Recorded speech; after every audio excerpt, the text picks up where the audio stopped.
Hello అండి. నేను మీ doctor Raghucharan, Partha dental care, Vijayawada.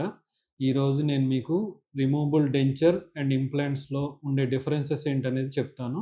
First removable denture అనేది తీసి పెట్టుకునే సెట్. పళ్ళన్నీ ఊడిపోయిన తర్వాత ఏదైతే తీసి పెట్టుకునే సెట్ అనేది పెట్టుకుంటారో, ఆ తీసి పెట్టుకునే సెట్ అనేది ఏంటంటే, ఓన్లీ మన దవడ ఎముకని ఆనుకోని ఉంటది కాబట్టి, ఆ ఎముక మీద ఉండే డెప్త్‌ని బట్టి ఆ డెంచర్ అనేది ఉంటదండి.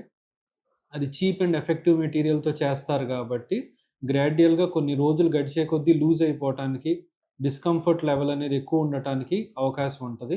అదే మనకి ఇంప్లాంట్ అనేది ఏంటంటే, ఒక ఆర్టిఫిషియల్ రూట్ ఫార్మ్‌లో మన ఎముక లోపలికి ఇంప్లాంట్ అనేది ప్లేస్ చేసి, ఒక వేరులాగా ప్లేస్ చేసి, దాని మీద ఫిక్స్‌డ్‌గా పళ్ళనేవి కడతారు గాబట్టి, కంఫర్ట్ లెవెల్ అనేది ఎక్కువగా ఉంటది.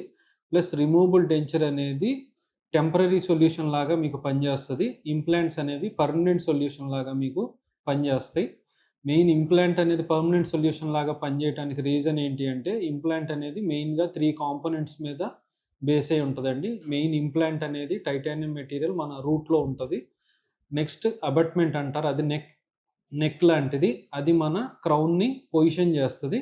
దాని మీద మనకి క్యాప్స్ అనేవి వస్తాయి కాబట్టి ఫిక్స్‌డ్‌గా తీయకుండా యూజ్ చేసుకోవటానికి ఉంటది. ప్లస్ మనం అన్ని రకాల ఆహారాలు మన సొంత పళ్ళు ఉన్నప్పుడు ఏవైతే ఆహారం అనేది తీసుకున్నామో సేమ్ అలాగే ఫిక్స్‌డ్‌గా ఇంప్లాంట్స్ మీద పళ్ళు పెట్టించుకున్నప్పుడు కూడా అన్ని రకాల ఆహారం తీసుకోవటానికి ఉంటది కాబట్టి రిమూవబుల్ డెంచర్ కంటే ఇంప్లాంట్స్ అనేవి చాలా కంఫర్టబుల్‌గా యూజ్ చేయటానికి ఉంటదండి.